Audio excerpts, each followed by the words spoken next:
Welcome back. In this lesson, we're going to look at probability. An event is a collection of results or outcomes of a procedure. So let's imagine that we're flipping a coin. There are two possible events. We could get heads or tails. Our procedure is flipping a coin, and the events are heads or tails. A simple event is an outcome or an event that cannot be broken down into simpler components. Getting heads or tails when flipping a coin, these are considered simple events. A head is a simple event and a tail is a simple event.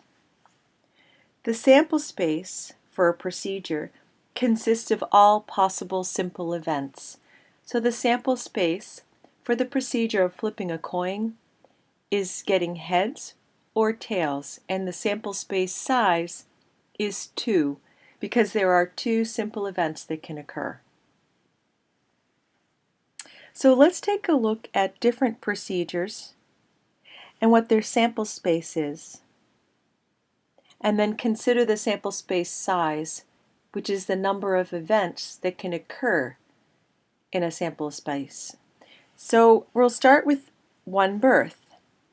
If we have one birth of a child, there are 2 possibilities. The child can be female or the child can be male. So in this particular case, the sample size is 2. If we have 2 births, the procedure is to have 2 births, there are 4 possibilities. The first child can be female and then the second child can be male. Or another possibility is that the first child is female and the second child is male.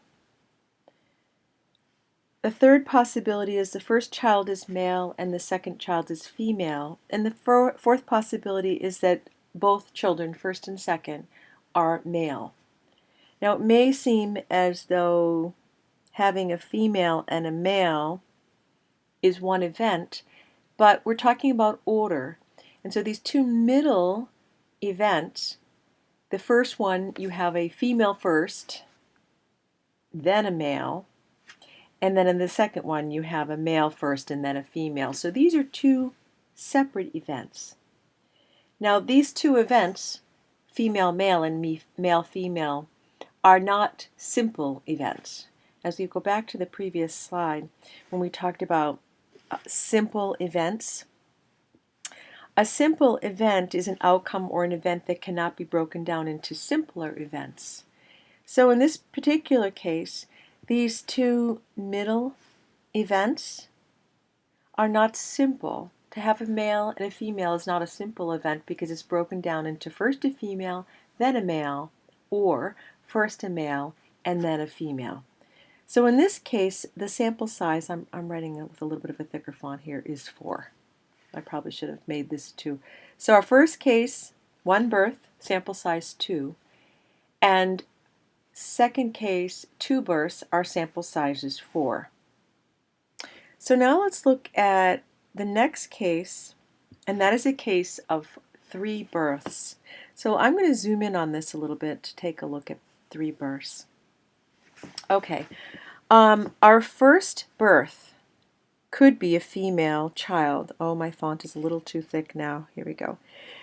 It could be a female child. So this is the first birth. We have a female child, or over here we have a male child. That's the first birth. Okay, now time for the second birth. In the second birth, we could have another female child after the first female child. Or after the first female child, we could then have a male child. Now if we started with a male child, after the second birth, we could have a female. So a male and then a female. Or after the second birth, we could have a male. I'm going to move this over just a tiny bit. There we go. Okay. Now we're going on to our third birth. In a third birth, We could have a female, then a female, and now we're going to have another birth. And so we could then have, another female, or at the third birth, after two females, we could have a male. Okay. If our first birth was female and our second was male, and now we're having a third birth, we could have a female, male, and then third birth, a female, or a female, a male, and now the third birth could be a male. Each time, there's a 50% probability of either a female or a male. Okay, this is the case where we started with a male birth. So we could have a male child, a female child, and now we're having our third birth and it ends up being a female, or it's a male. Let me get rid of those dots, the highlighting.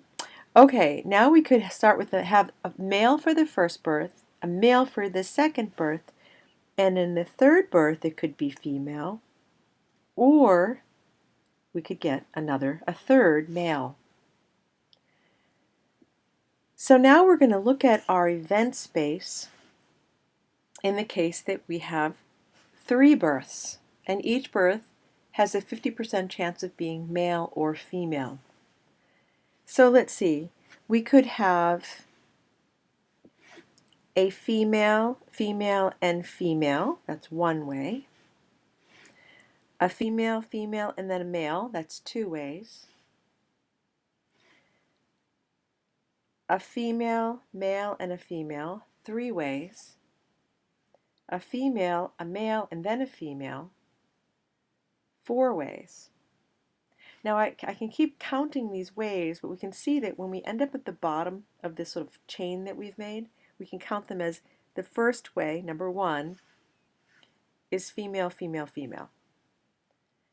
The second way, number 2, is female, female, male. The third way is female, male, female. And the fourth way is female, male, male. The fifth way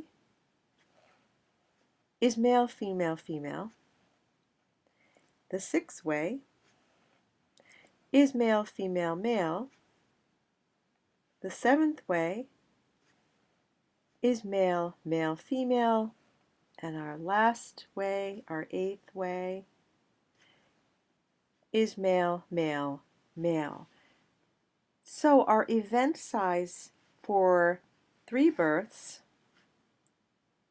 is 8. Let me make this font size the same as the others. That is our sample space size, excuse me. The sample space size is 8.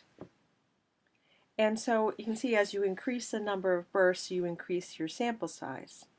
And also some of these are what we would call, let me go back, some of these are simple events and some are not. Let's take a look at the ones that are not simple events. Well, female, female, male, that's 2 females and a male, can also occur this way. Male, female, female, 2 females and a male. Can we have 2 females and a male anywhere else? I am checking. Yes, this way, female, male, female. So there are 3 different ways to get 2 females and a male. So 2 females and a male is not a simple event because there are 3 different ways that it can occur.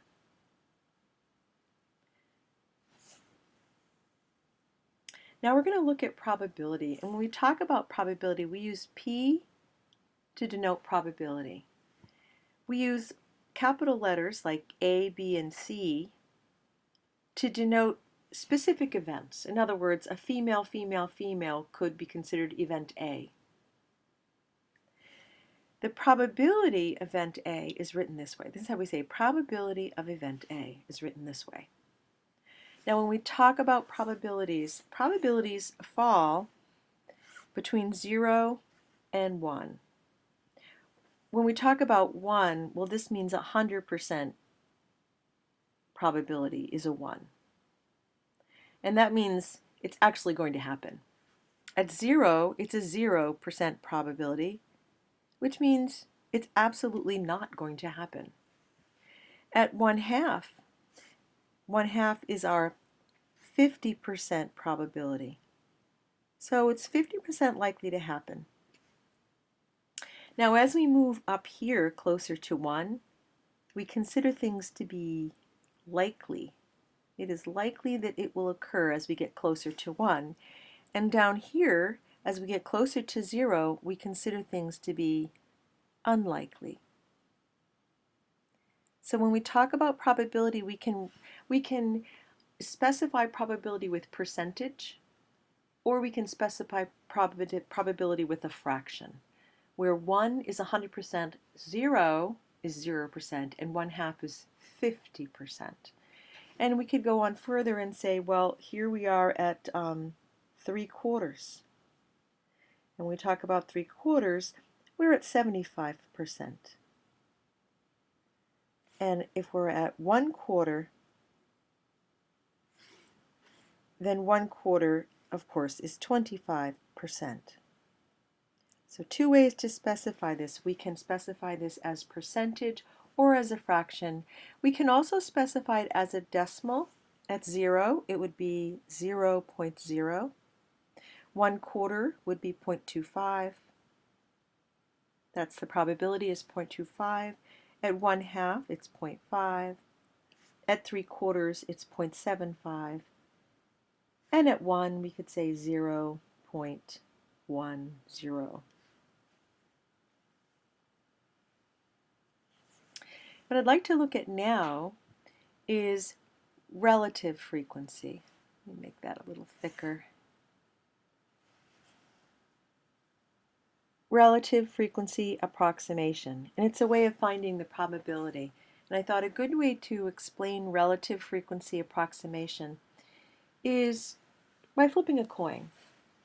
So we're going to flip a coin. I'm going to flip a coin. And let's say we flip a coin 20 times. So what we're really doing in a relative frequency approximation is that we're testing this. We're running a little test or an experiment. Or maybe someone already ran an experiment and we're using collected data from the experiment. And in our collected data, we've got, someone has collected data and flipped a coin 20 times. And we want to know what is the probability that we will get heads. So we're going to let H represent heads. So this is the probability of heads. And let me write that down this is the probability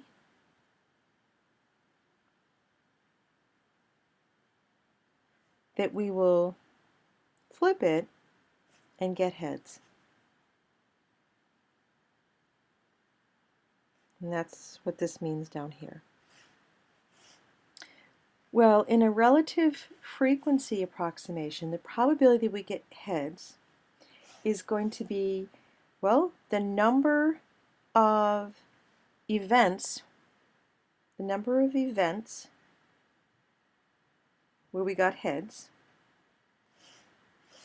divided by the total number of events. The number of total, I should say flips, we'll say flips. The number of flips, in fact, is what we consider to be our sample size, okay? So this is actually our sample size, and the sample size is 20. We had 20 flips. So let's say that when we did this, we got 5 times we got heads. So 5 over 20, we got 5 times we got heads, 20 flips. That gives us a ratio of 1 over 4, 1/4. So the probability based on our relative frequency approximation of getting ahead with a fair coin is 1/4. Now we know that's not right. It should be 1/2, but this is what our test yielded. And so this can be reduced to 0.25. So the probability is 1/4 or 0.25, and 0.25 can be written as 25 over 100. And what I merely did was I moved the decimal point over twice on top and divided by 100. And then this is actually equal to 25 per 100, or 25%. So based on our relative frequency approximation of probability in this trial, where 5 times we got heads, our relative frequency approximation for the probability of flipping a coin and getting heads is 25%. Now, the classical approach to probability is a little bit different. So that's what we're going to look at now, is the classical approach to determining probability. In a classical approach, it requires equally likely outcomes, and we're going to work out the probability. So what we would do is if things are equally likely to occur, what we want to do is let's take a look at what could happen. All right, let's say that we're going to flip our coin again. We're going to flip a coin. And it's a 50% probability of heads, so we know that's 50% probability is the probability of getting heads, and that's what it really should be. And a 50% is the probability of getting tails. And it's equally likely heads or tails. So let's say we want to know what is the probability of getting first a head, and a head. Well, I should do it this way. Order doesn't matter. Of getting 2 heads and 1 tail. So in the classical approach, we actually will work it out mathematically.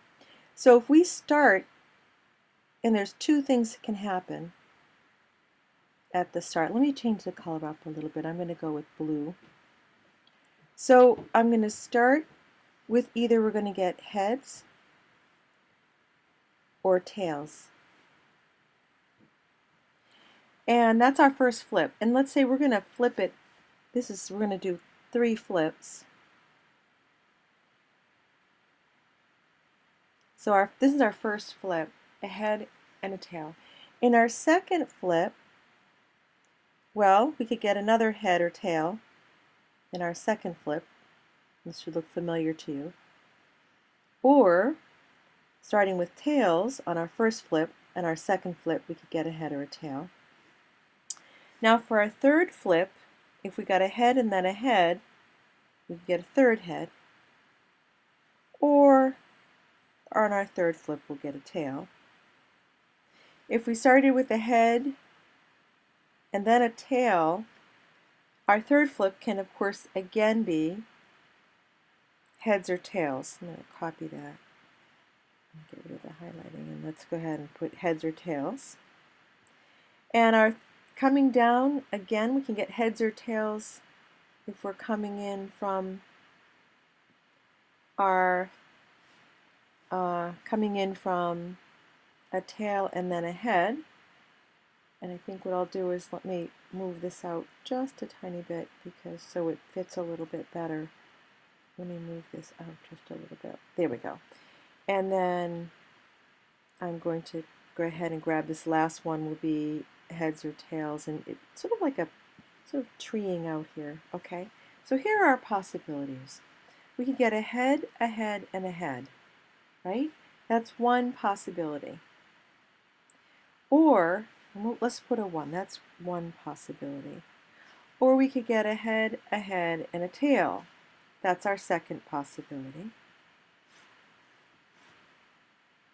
Or we get a head, a tail, and a head. That's our third possibility.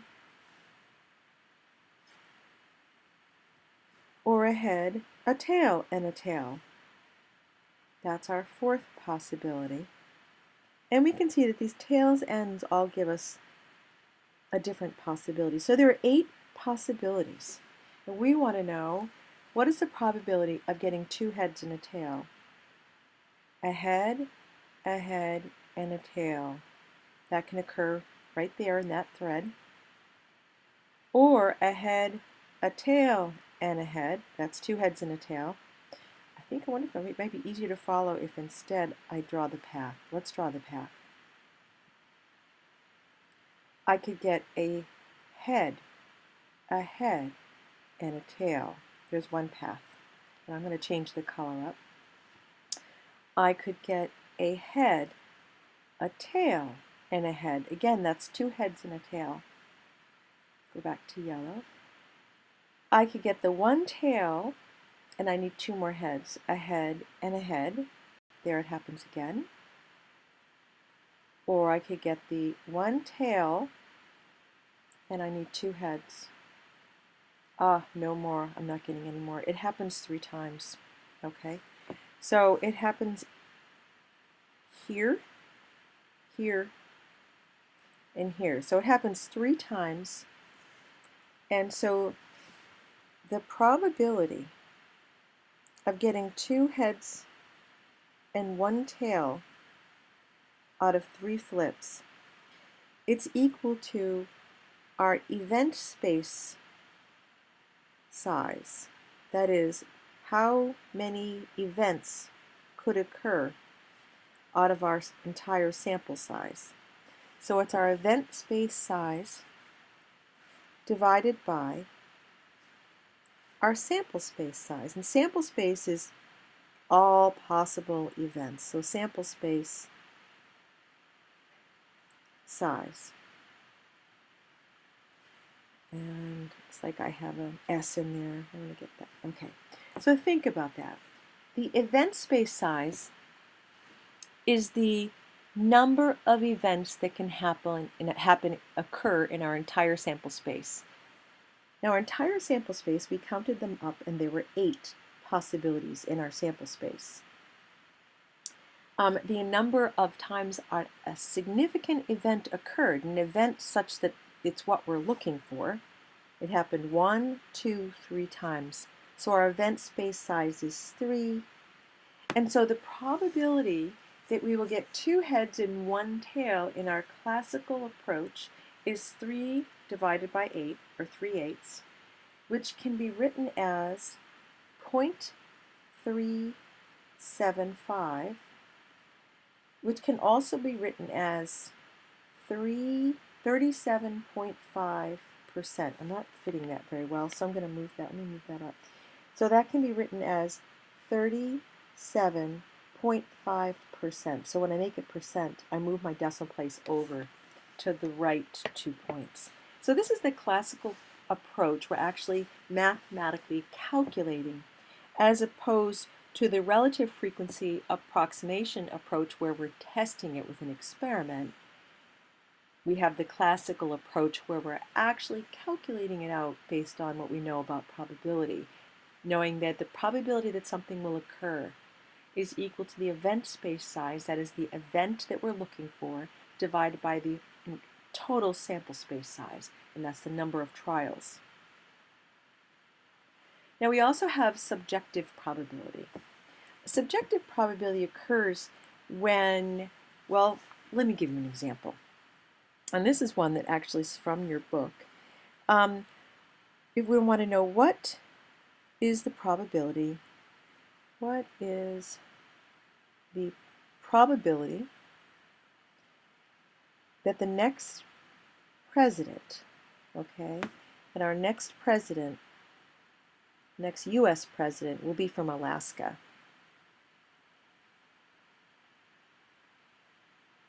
Our next U.S. president is from Alaska. So we want to figure out, how do we figure this out? What is the probability that our next U.S. president is from Alaska. Well, let me just go back for a minute to relative frequency approximation of probability.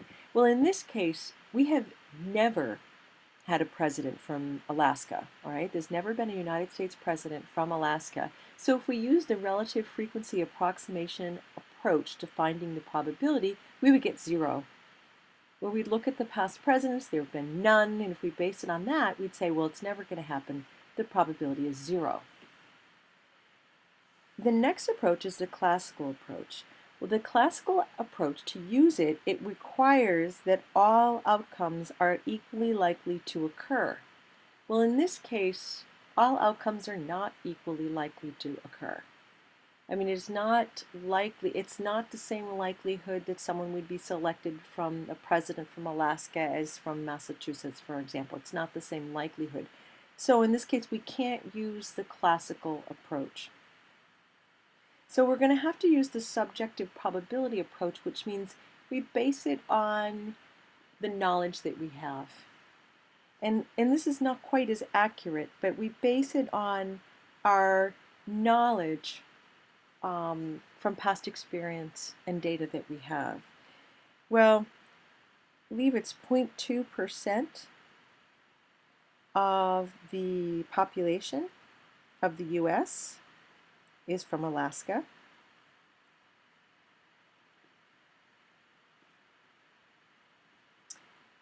That may help. And let's see, also Alaska is somewhat remote. So it seems like it might be unlikely. So maybe we could say the probability is 0.001. And this is really just an educated guess, which would be 0.1%.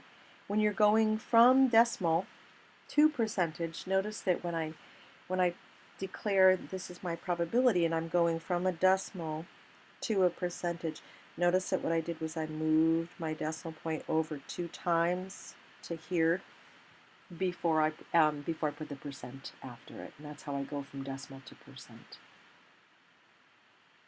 So this is our second. This is a not mathematically, accurate really, or exactly accurate, but it's a subjective. This is just sort of using our educated guess. That's what this would fall under the educated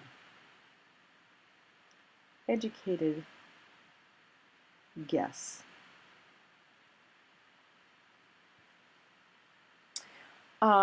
In this course, we will probably be looking more at relative frequency approximations of probability, and this is where we're testing or experimenting and collecting statistical data to help us find probabilities, and using the classical approach, where rather than collecting data, we're using more of a mathematical approach to find out what the probability would be without having to do any kind of tests. Now, there's something in probability called the law of large numbers. And the law of large numbers says that if, in fact, you're testing something, shows up in relative frequency approximation. The law of large numbers says that if you try to do something many, many, many times, the more data you collect, the closer you will come to the true probability. So here in this experiment, I only flipped the coin 20 times, okay? So let me just grab this all. Let me grab this, what I did here, and I'm going to copy it. And I'm going to bring it over to our slide and pop it into our slide where we have the law of large numbers, as it relates to collecting data or testing something many, many, many times. Okay.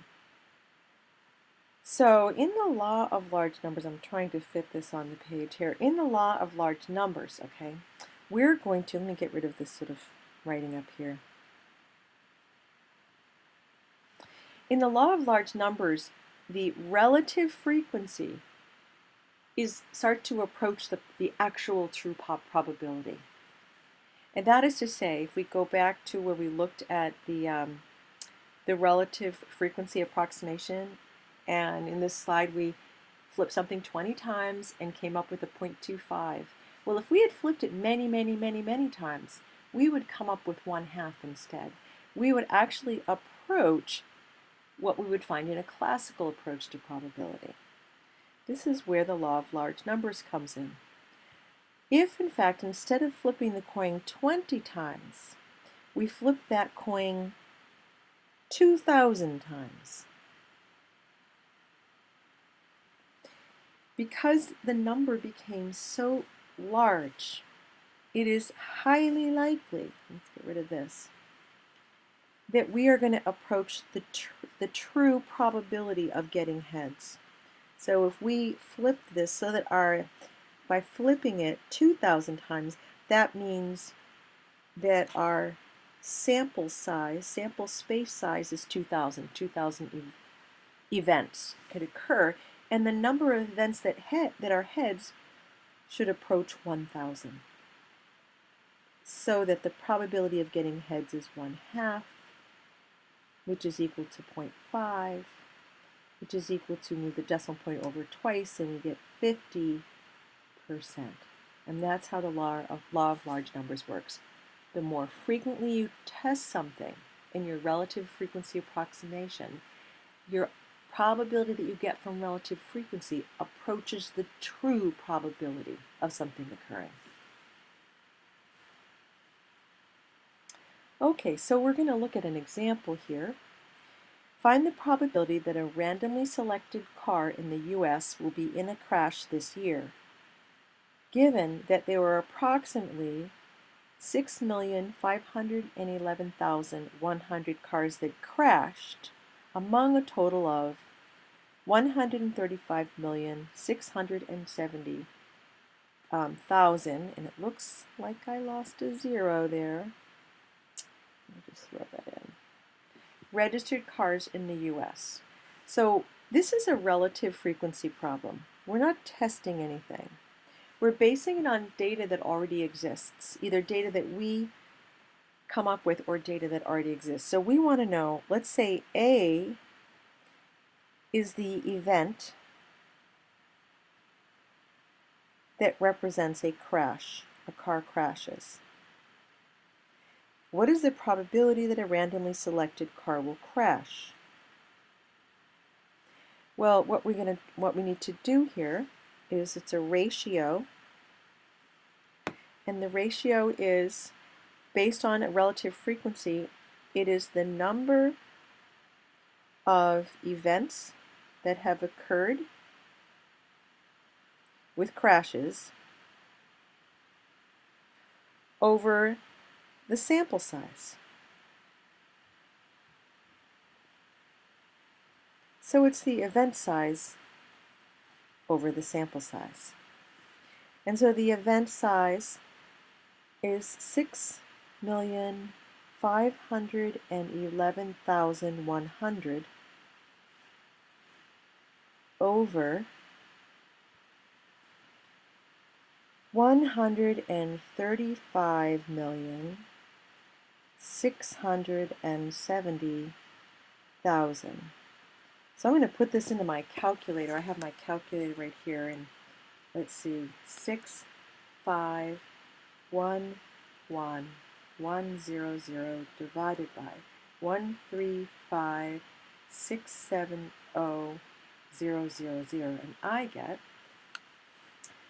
0.04799. I think I can stop there. That's the probability. So let's put that in percentage, and if I want to turn that into percentage, I'm going to need to move my decimal place over once, twice to there, which is going to make this 4.799%. And notice in this case I have 3 significant digits. All right, let's go on to another example. Find the probability that when a couple has 3 children, they will have exactly 2 boys. Now in this case, we're looking at the classical approach to probability because we're not looking at collected data, or we're not going to test it. We're not going to get a whole bunch of couples and have them try having 3 children. Okay. Instead, we're going to use a classical approach, making our little tree diagram. Okay. So, so a couple has either a male child or a female child. And we've actually done this one already. We're doing it again. Okay, so they're having 3 children. So this is the first birth. First birth.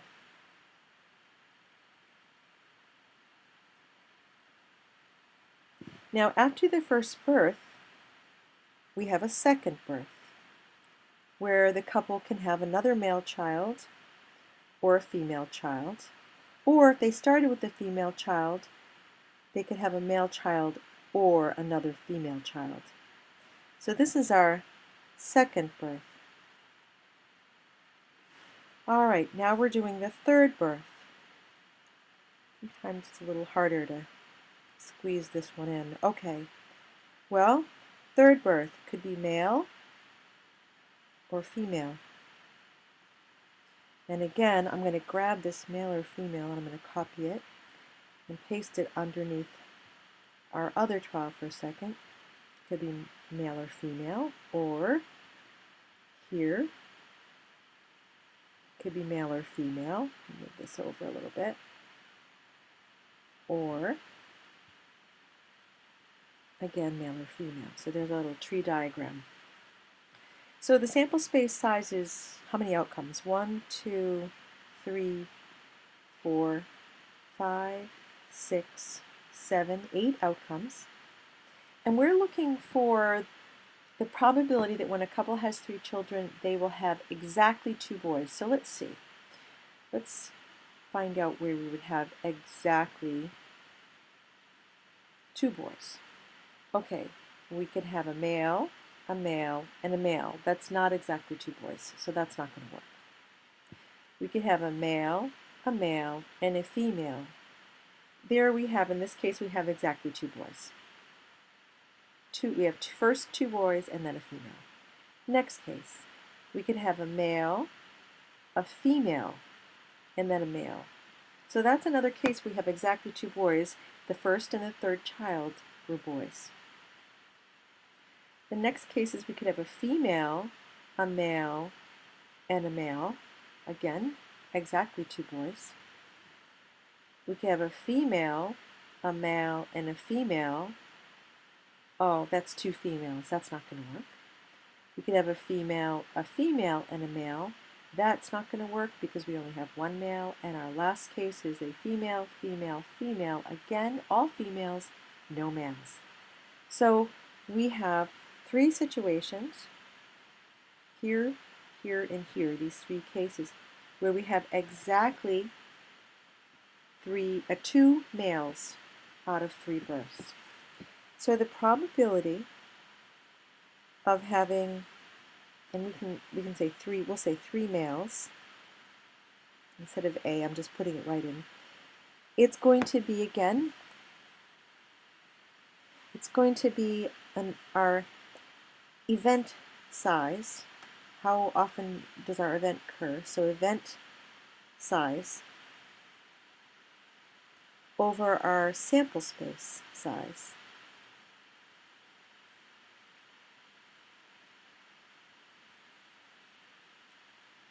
Now the event size is 3, and our sample size is 8. And this probably looks familiar from a previous problem, doesn't it? So 3 divided by 8 is equal to 0.375. And if we want to write this as a percentage, I must move the decimal place over 2 times, 1, 2. And I get 37.5% probability of having exactly 2 males. Order doesn't matter in this case. Here's another example. Oh, I did this one already. Find the probability that the next president of the United States is from Alaska. Again, that was our subjective probability. And if you remember from the previous problem, we came up with a probability of well, I guessed it, 0.001, which is moving the decimal place over to 0.1%. Fairly low. Okay, now I want to talk about the complement. The complement of an event, A, is denoted by A with a bar over it. That's called complement of A, and it consists of all outcomes in which A does not occur. So here drew a diagram here to represent a multiple choice test. Okay, so we have a multiple choice test. Now imagine in this multiple choice that you're going to guess. There are 4 possibilities, and you're going to guess. So let's say you guess that your answer is A. Well, the probability that your answer is A is equal to your event size, again, over your sample size, or your sample space size. In this case, the possibility in a sample size of 4, so there's 4 possibilities, that's our sample size, only one of them, there are 5. We've got A, B, C, D, E. So the sample space is 5. There are 5 circles you could fill in, and you select 1 out of 5, so it's 1/5. 1/5 is 0.2. Move that decimal point over twice, so it is a 20% probability that A will be the correct answer. The probability of the complement of A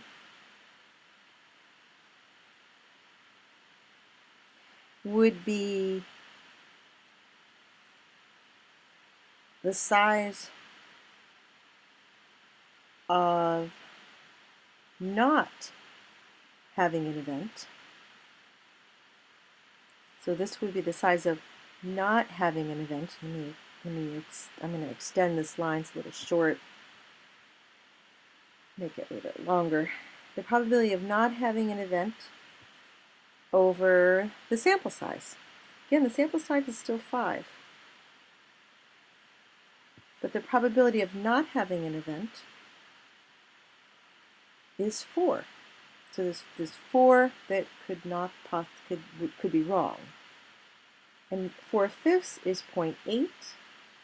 And to write that probability as a percentage, we move the decimal place over twice and we get 80%. So there's a 20% probability that the event will occur, and there is an 80% probability that the event will not occur, which is considered the complement, the probability of the complement of the event. Notice that if we add these up, if we add up the 20% plus the 80%, we will get 100%. There's a 100% probability that either event A will occur or event A will not occur. So the probability of event A plus the probability of the complement of A, which means A will not occur, will equal 1, which is equal to, again, if we move that decimal place over twice, 100%.